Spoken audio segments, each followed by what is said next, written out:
Magandang umaga. Ang pag-uusapan po natin pagsisisi ng kasalanan. Napakahalaga po niyan. At ang hirap sa ibang tao po ay bilang mga Kristiyano na sinasabi, lagi natin binabanggit ang James chapter 2 verse 23. Ang isang example niya si Abraham, merong imputed righteousness of Christ. There is no problem without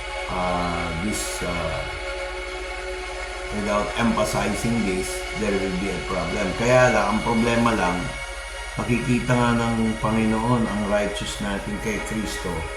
Pero kung walang willing heart, hindi maganda. Banggitin ko muna yung Santiago chapter 2 verse 23.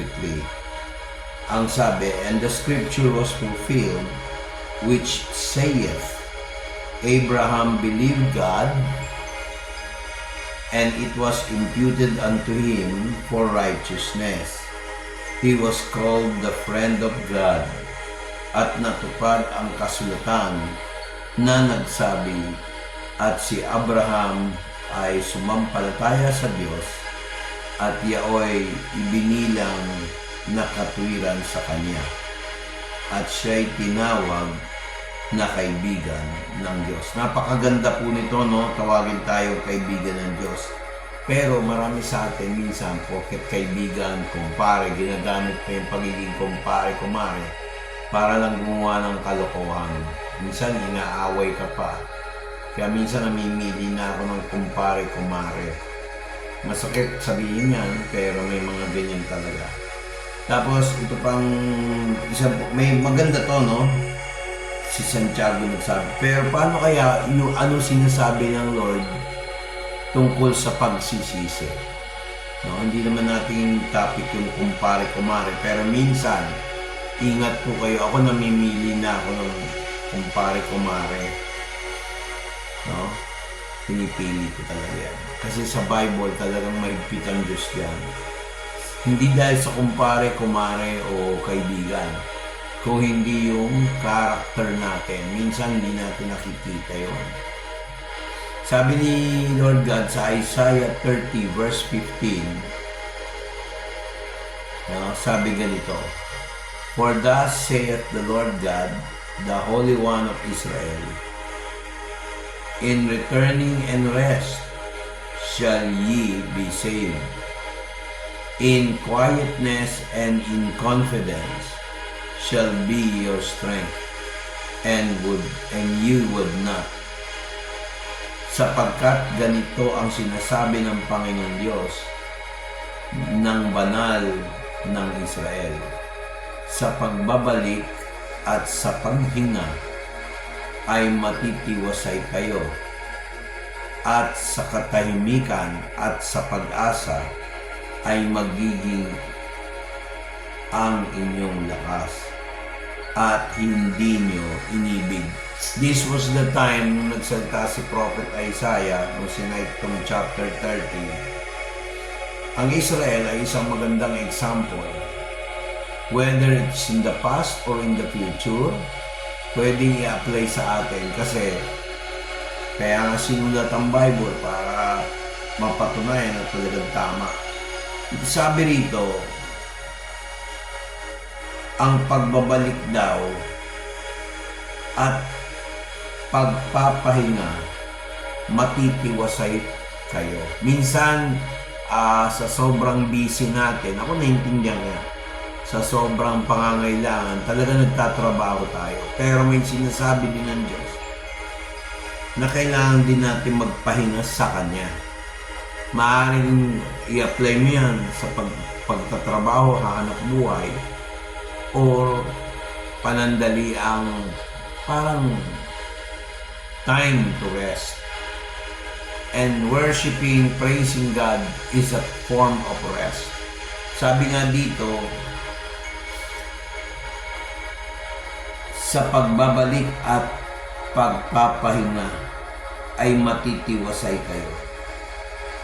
Sa sobrang busy natin, minsan ang Diyos napapansin niya. Sabi niya dito, sa pagbabalik at pagpapahinga ay matitiwasay kayo. So kung hindi pala tayo nagkaroon ng pagbabalik sa Lord, o kaya yung wala tayong panahon para huminto ng kaunting man lang, wala nang sinabi kaunti, paghihinto, hindi tayo magiging tiwasay o relaxed.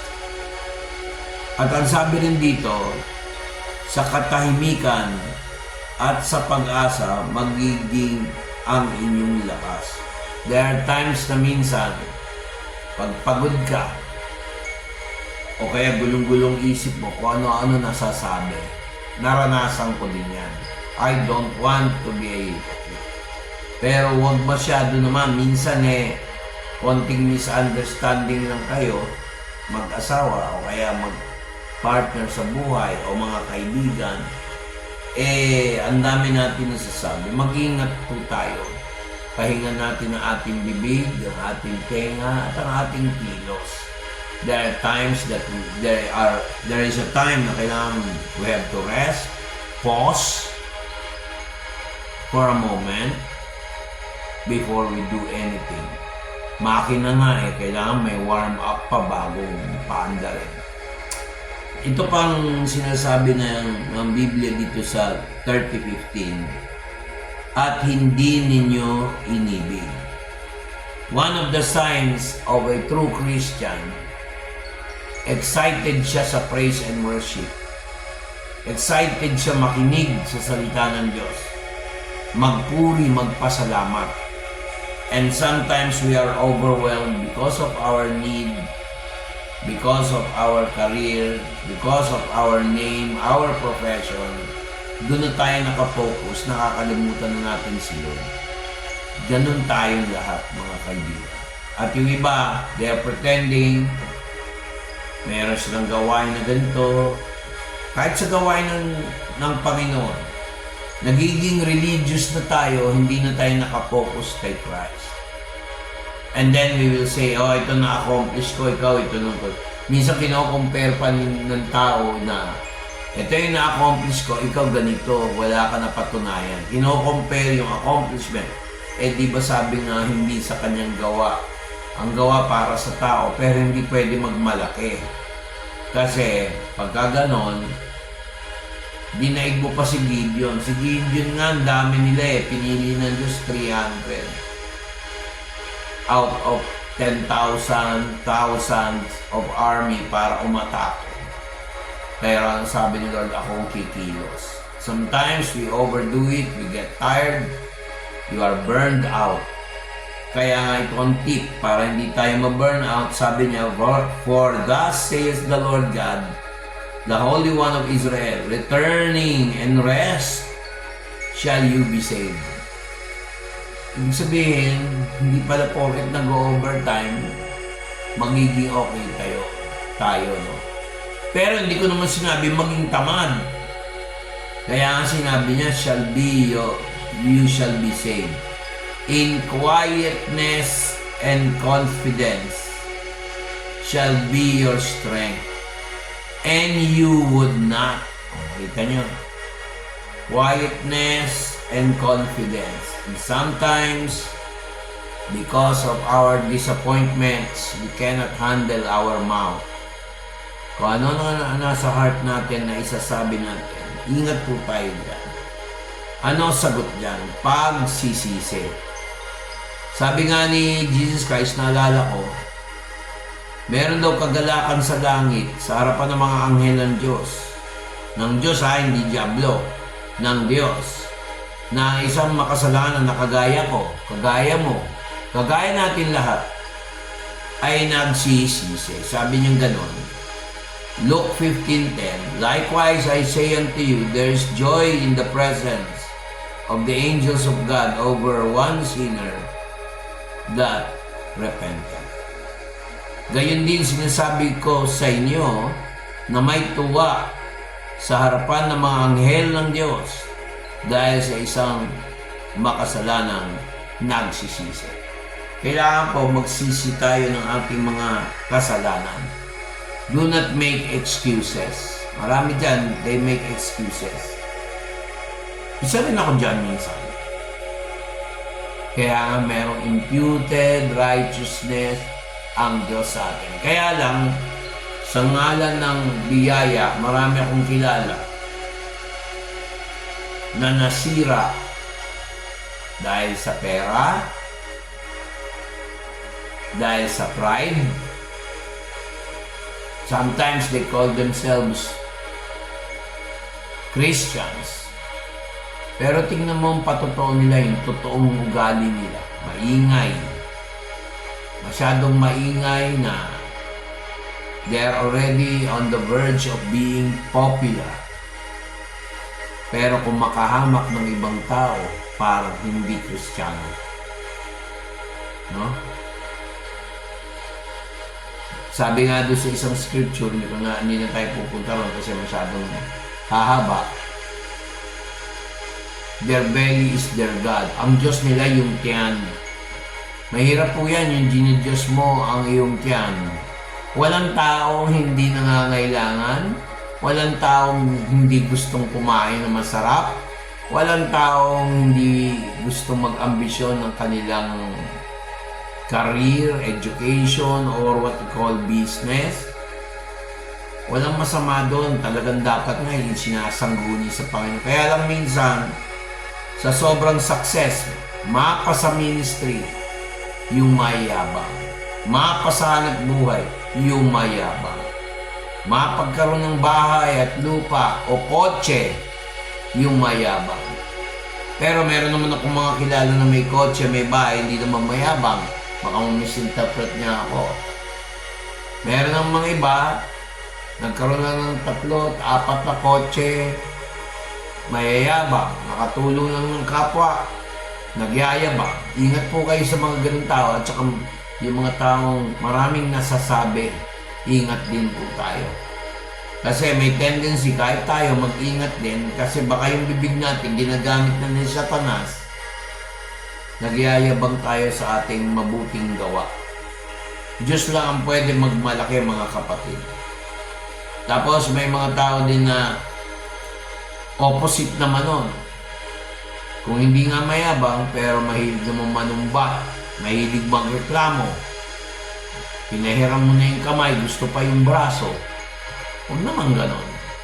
Meron namang iba, kung magbigay naman, puro kuko lang, kapiranggot lang. Alam mo yung ginupit ng kuko, yun lang ang binibigay. Hindi man lang buksan ng kamay para tumulong. Kailangan pamparinigan. Mga kapatid, may mga ganun eh.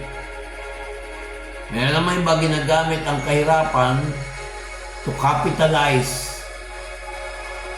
Ginagawang puhunan para makakabig. Masama din yun. Kailangan magsisi na tayo. Mga kapatid, lahat ng nandito sa buhay, puro temporary lang. Huwag tayo masyadong engross sa mga material na bagay. Baka mamaya, anytime, dumating ang rapture, dumating si Jesus Christ, kukunin na yung mga totoong nananampalataya sa Kanya. Habang maaga pa lang, magsisi na tayo ng ating mga kasalanan. This is not preaching. It's actually teaching. Ito'y paalala lang na kailangan natin magsisi ng ating mga kasalanan. Sabi nga doon sa The Lord's Model Prayer, minsan nire-recite pa ng iba-ibang sekta yan. Sa Matthew chapter 6, verse 9. Diba? After this manner, pray you, diba? Meron part dito sa verse 12 na iniiwasan ng karamihan. Pag bumagsak, magsisi agad, magkumpisa ng kasalanan. Sabi niya dito sa verse 12, and forgive us our debts as we forgive our debtors. At ipatawad mo sa amin ang aming mga utang gaya naman namin na nagpatawad sa mga nagkautang sa amin. Meron nagsasabi, ako walang utang. Alam mo ba na hindi lang utang, literal pera, gamit. Walang masama tumanaw ng utang na loob. Ako, tumatanaw ako ng utang na loob sa mga kapatid ko. Kayo naman na nakatulong, halimbawa, mayroon kayong kapatid na tumulong sa inyo. Paalalahanin niyo rin yung kapatid niyo may utang na loob din sa inyo. Alam nyo kung ano? Nagkaroon sila ng opportunity to help you. At may reward yan sa langit. Wala naman nagsabing walang reward pag tumulong ka sa kapwa mo. Pero huwag tayong magmalaki at magyabang. Alam nyo kung ano yun? Halimbawa, nakatulong ka, ikaw mismo.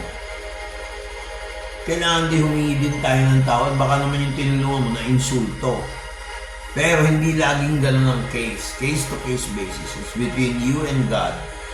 Sabi niya dito, and forgive men their trespasses, your heavenly Father will also forgive you.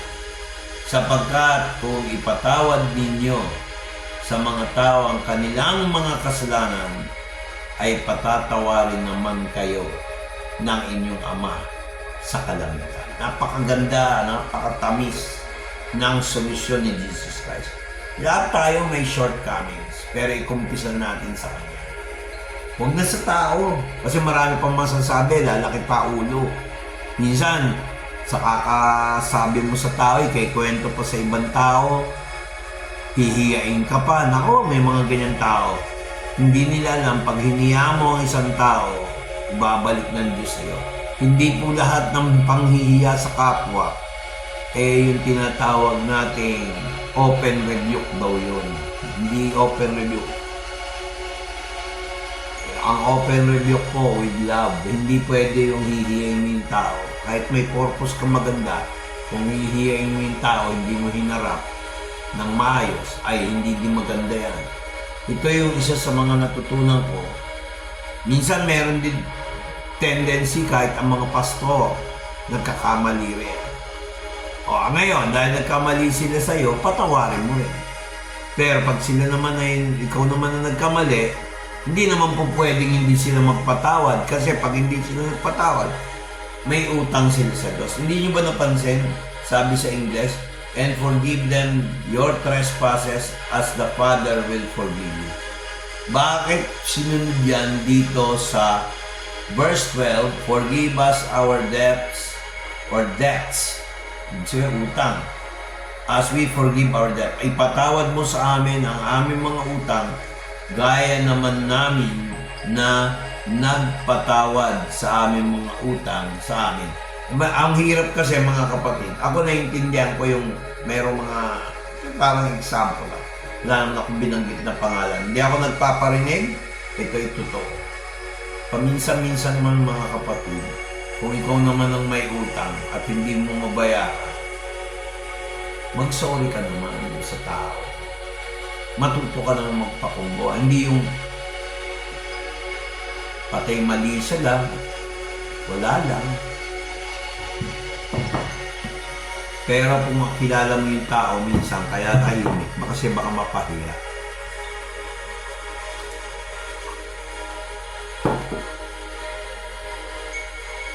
Sa akin, okay lang yun, basta maging totoo ka. Ang mahirap yung hindi totoo.